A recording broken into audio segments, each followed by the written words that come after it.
सभी महानुभाव भाइयों बहनों, पत्रकार छायाकार मित्रों, आज का दिन जैसा भी बताया गया कि अमृत सरोवर 60 अमृत सरोवर इनके उद्घाटन का यह दिन रखा गया है। महीना भर पहले मुझे कहा गया कि बहुत से ऐसे अमृत सरोवर तैयार हुए हैं तो इनका सबका उद्घाटन करना है।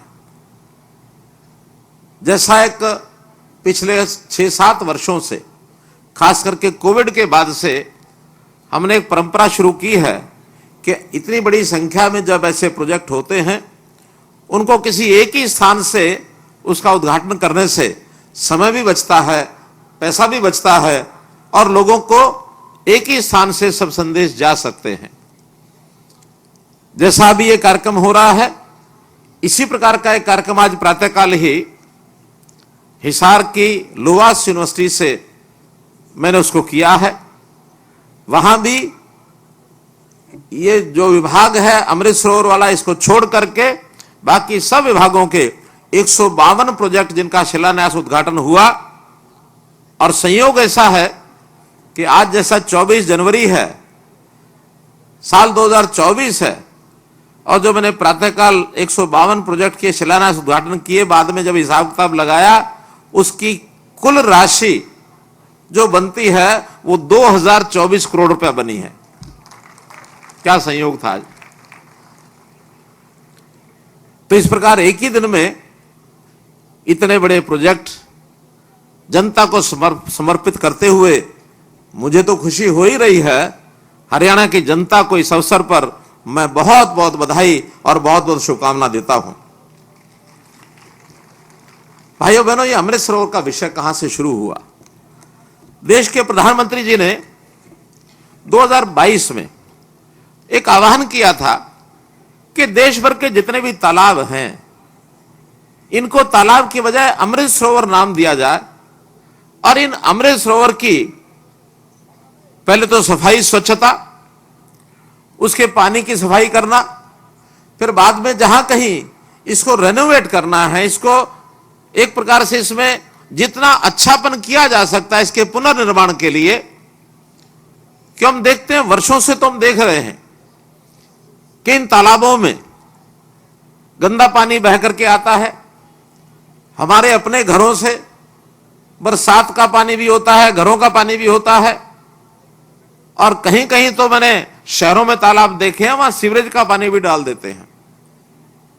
इन तालाबों को पॉल्यूटेड होते हुए, इनको प्रदूषित होते हुए ये पिछले कुछ वर्षों से देखा है।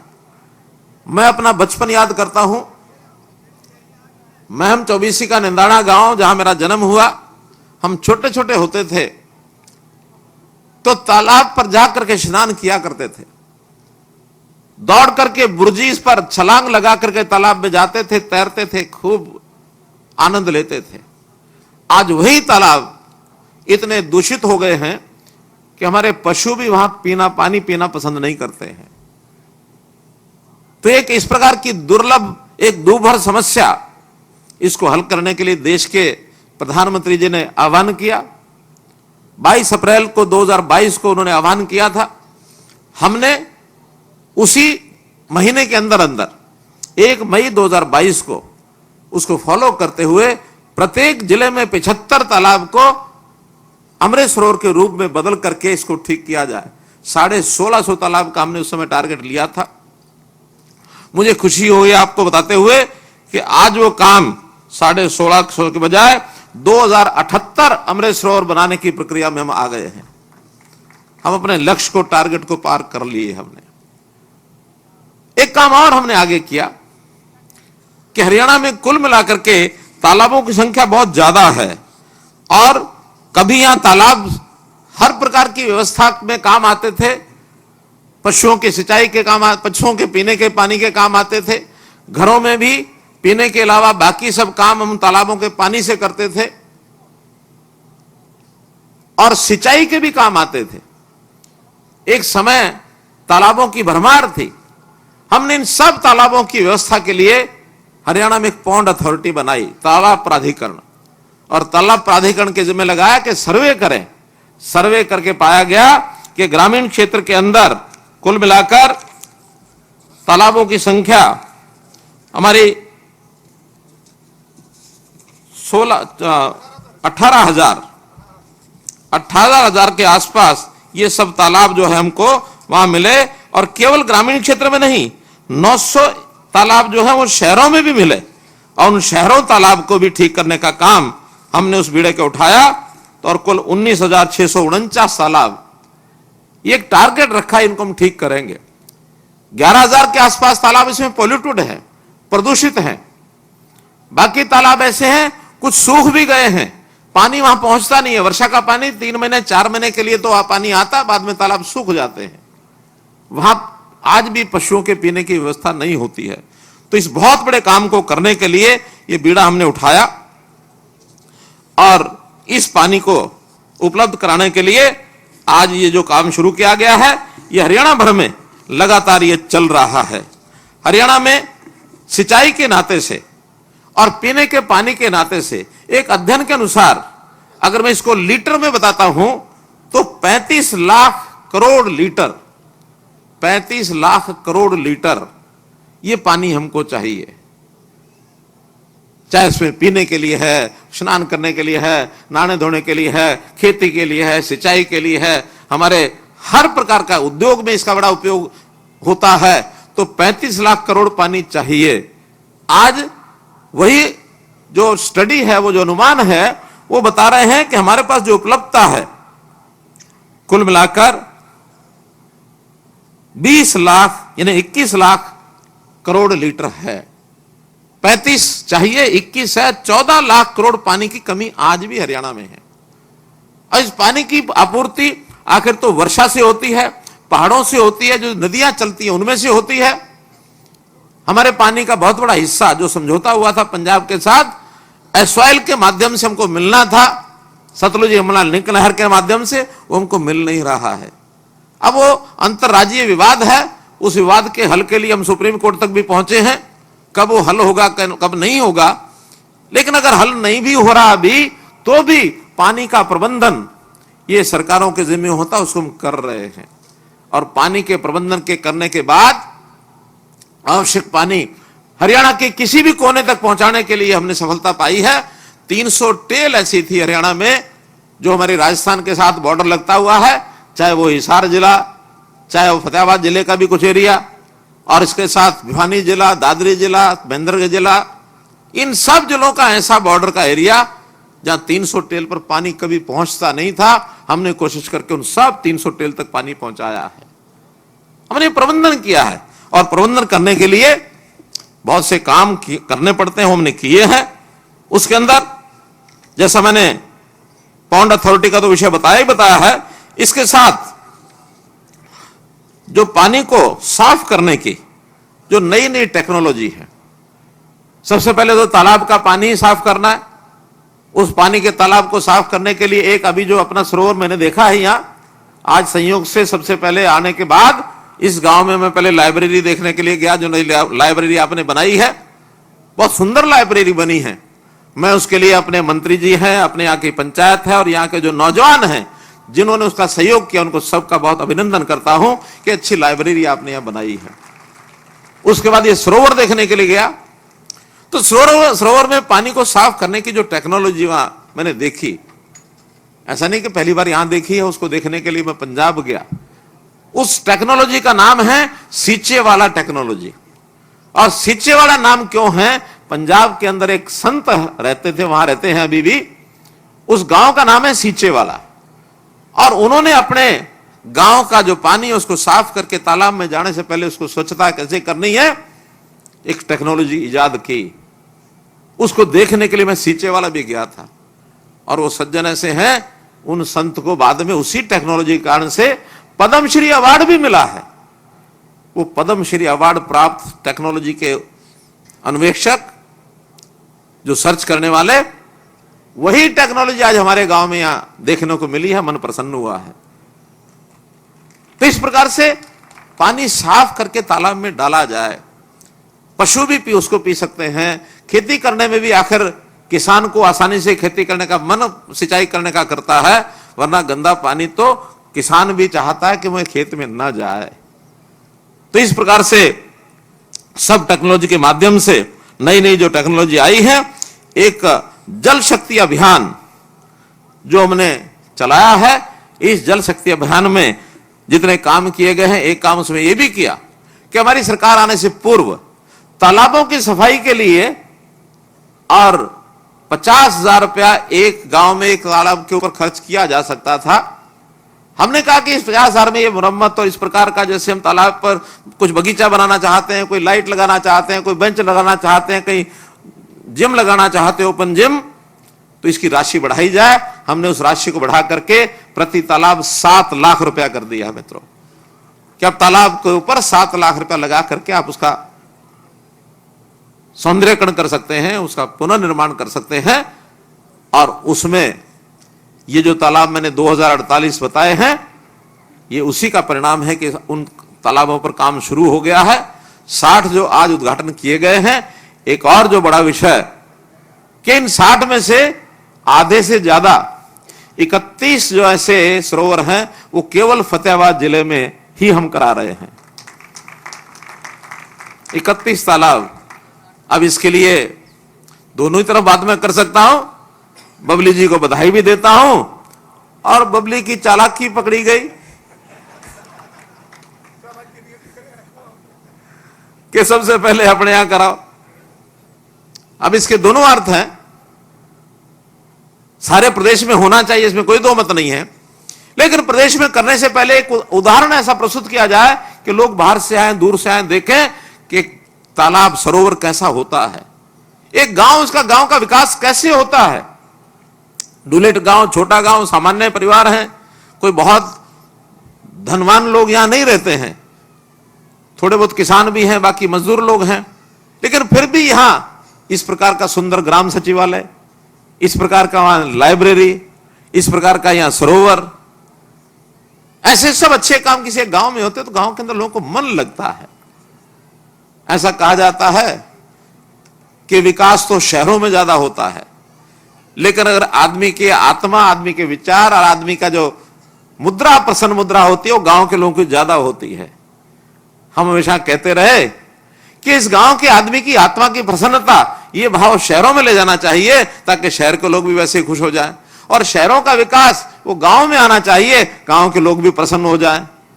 तो यहां की आत्मा की जो प्रसन्नता, खुशी, वो शहरों में जाएगी कि नहीं जाएगी, लेकिन शहरों का विकास आज गांव में आ गया है, इस बात से मुझे भी प्रसन्नता है। तो मित्रों, भाइयों बहनों,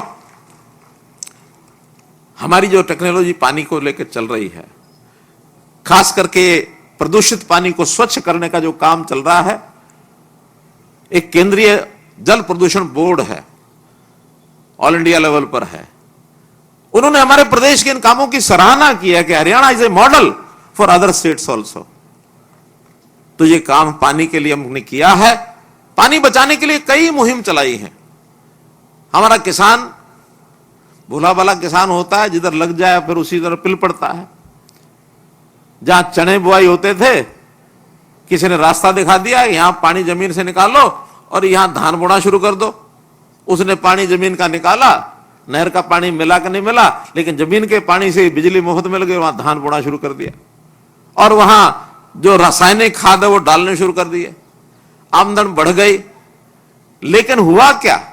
दुष्परिणाम ये हुआ कि उस रासायनिक खाद के कारण से वो जो अपनी जमीन है वो खराब कर बैठा, और खराब करने के बाद वही जमीन जहां चने अच्छे वाले होते थे, उतने ही पैसे के होते थे जितने पैसे का धान होता है, लेकिन पानी और ये जो रासायनिक खाद के दुरुपयोग के बाद उस जमीन में आज जो है दलदल हो गई है, वाटर लॉगिंग हो गई है।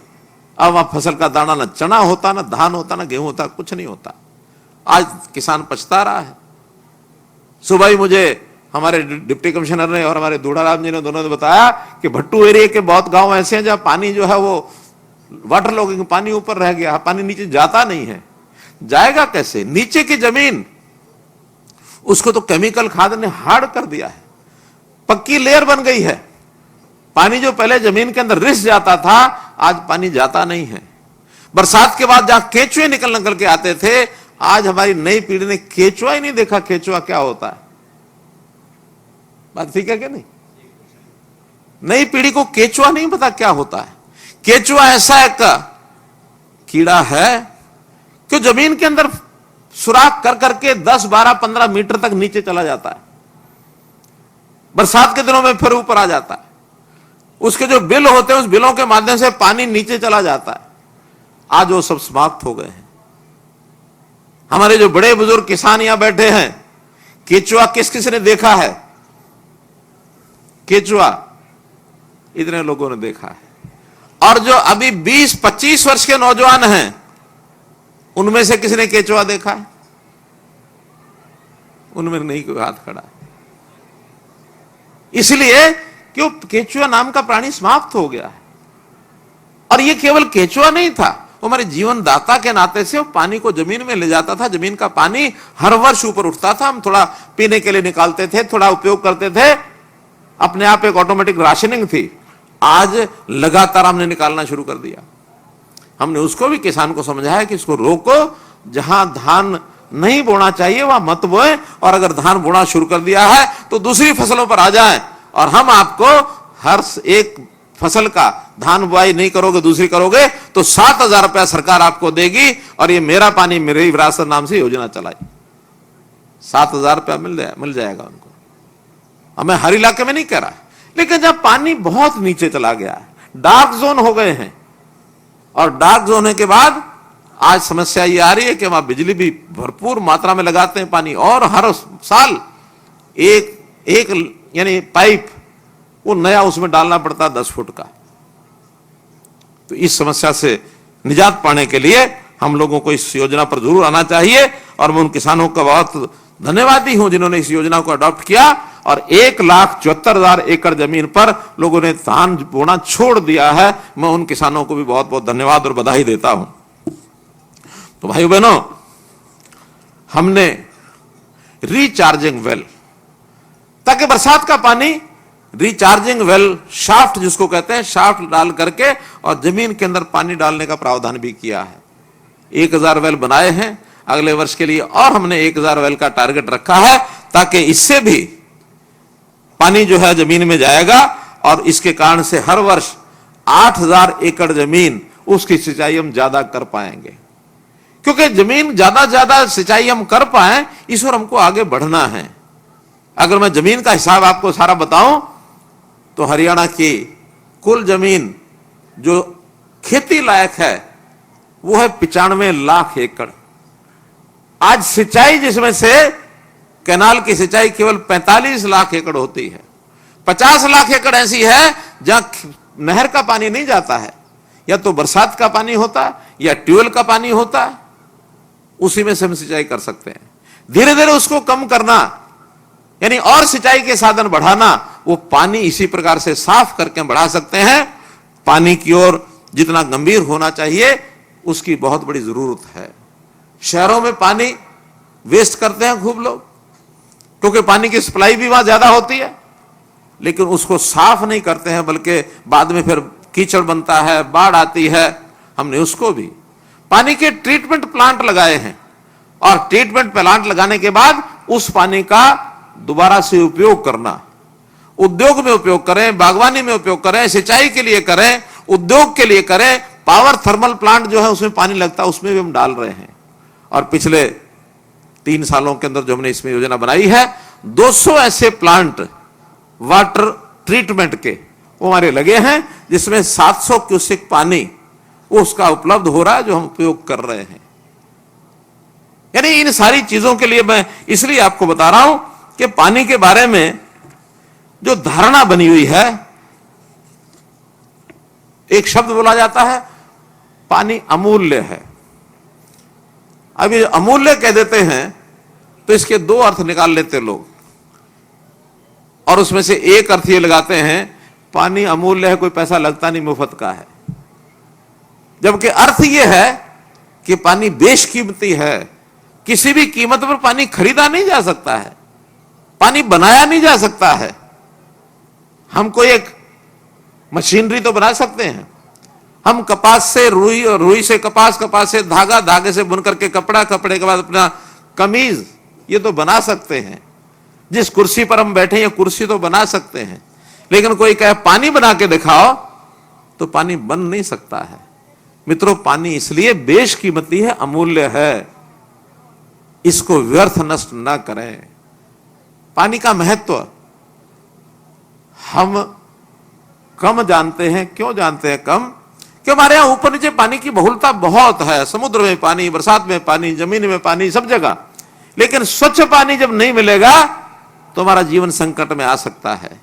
पानी की कीमत वो देश जानते हैं जहां जमीन के अंदर पानी है ही नहीं, बल्कि पानी की जगह उनका मालामाल करने वाला जो एक पदार्थ है वो है तेल। नीचे तेल है, पानी नहीं है, और तेल निकाल निकाल करके वो बाकी देशों को बेच बेच करके धनवान हो गए हैं। लेकिन धनवान होने के बाद आज पानी का संकट वहां भी है। पानी वहां महंगा है, तेल वहां सस्ता है। पानी विदेशों से मंगवाते हैं। हमारे पास तो पानी एक अमूल्य धरा है हमारे पास, इसको बचा करके रखना ये हमारा काम है। और आगे आगे तो तेल का संकट जितना ज्यादा हो रहा है, उसका भी विकल्प अपने वैज्ञानिकों ने पानी को बना लिया है। कैसे बनाया है? कुछ ऐसे रिसर्च, ऐसी ऐसी नई नई खोज ये हो गई है कि पानी में से हाइड्रोजन को अलग करो और हाइड्रोजन के साथ गाड़ियां चलाओ, हाइड्रोजन के साथ बिजली पैदा करो। अब हाइड्रोजन अलग होने लग गई है। पानी के दो हिस्से होते हैं, हाइड्रोजन और ऑक्सीजन। ऑक्सीजन सांस के लिए काम आती है और हाइड्रोजन गाड़ी चलाने के लिए काम आएगी। जिस दिन हमारे वैज्ञानिक इसमें और थोड़ा अच्छी प्रकार से सफल हो गए और इस उद्योग को बढ़त मिलेगी तो हमें तेल वेल की जरूरत नहीं पड़ेगी। इसी पानी का उपयोग हम अपनी गाड़ियां चलाने के लिए भी कर लेंगे, ट्रैक्टर चलाने के लिए भी कर लेंगे। एक बहुत बड़ी अनुसंधान ये सब चल रहे हैं। तो मित्रों, पानी के प्रति गंभीरता और पानी का हमेशा हिसाब किताब भी रखना चाहिए कि हमारे गांव में बरसात हुई तो कितनी हुई। इसके लिए नए नए प्रकार के मीटर आ गए हैं, जल प्रवाह मीटर और मैनुअल वर्षा मापी यंत्र ये आ गए हैं कि गांव के अंदर कितनी वर्षा हुई। फिर ऐसे यंत्र भी आ गए हैं कि हमारा जहां गांव है इसके नीचे जमीन में पानी कितना नीचे है, अब कितना है, अगले साल कितना होगा, उससे अगले साल कितना होगा। पीजोमीटर उसका नाम है। हमने ये सब स्थापित करने शुरू कर दिए हैं। और अब पीजोमीटर के आधार पर और ये जो वर्षा मापी यंत्र है इसके आधार पर पानी की सप्लाई और फसलों की उगाई, सिंचाई का प्रकार, ये सब उस हिसाब से तय किया जाएगा। कहीं ऐसा ना हो कि आने वाली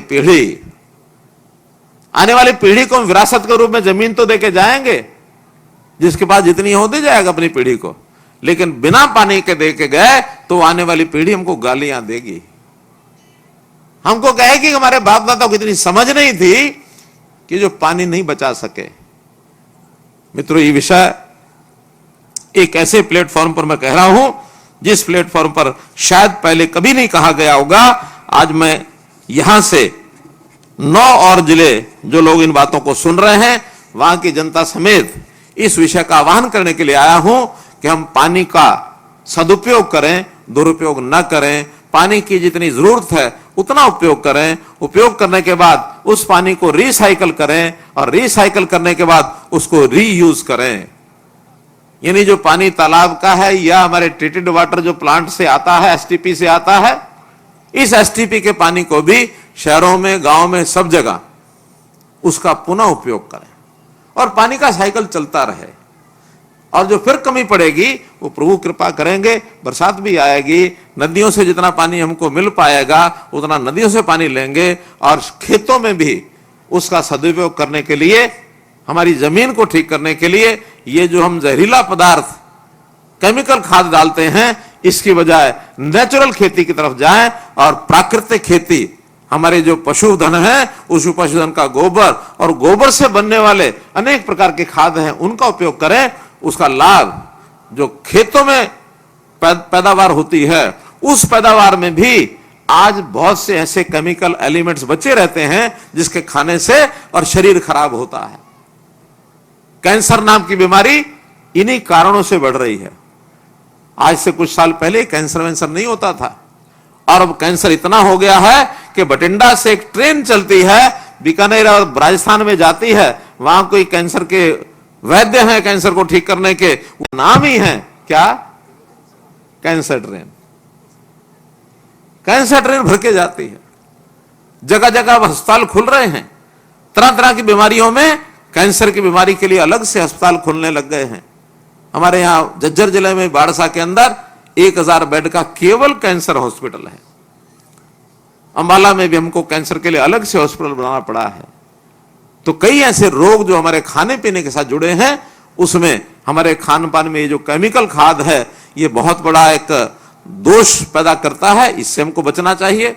पानी भी स्वच्छ शुद्ध पीना चाहिए, और शुद्ध और स्वच्छ पानी के लिए जो खराब पानी है, गंदा पानी, उसको रीट्रीट करके और उससे सिंचाई के काम में भी लेना चाहिए। और जो उसके अंदर ऐसे अवशेष हैं जिसके उपयोग नहीं है, वो अलग करके उसका उपयोग अलग होता है, अलग करेंगे। आज के इस अवसर पर ये जितने अमृत सरोवर हैं जिनका आज हमने उद्घाटन किया है, आने वाले और 1 महीने में जो मुझे बताया गया है, हमारे विभाग के लोगों ने बताया है कि ऐसे 200 सरोवर और तैयार होंगे। जो आचार संहिता, अगला जो लोकसभा का चुनाव, उससे पहले पहले हम 200 सरोवर और उसका उद्घाटन करेंगे। और ये सब 2000 जो तालाब बताए जा रहे हैं, ये सब आने वाले 6 महीने के अंदर सब तैयार होंगे, और धीरे धीरे जो 18,000 तालाब उसको हम पूरा करेंगे। अमृत सरोवर की योजना कल्पना जिन्होंने दी, प्रधानमंत्री नरेंद्र मोदी जी का मैं बहुत बहुत आभार, बहुत बहुत धन्यवाद प्रकट करता हूं। बहुत बहुत धन्यवाद।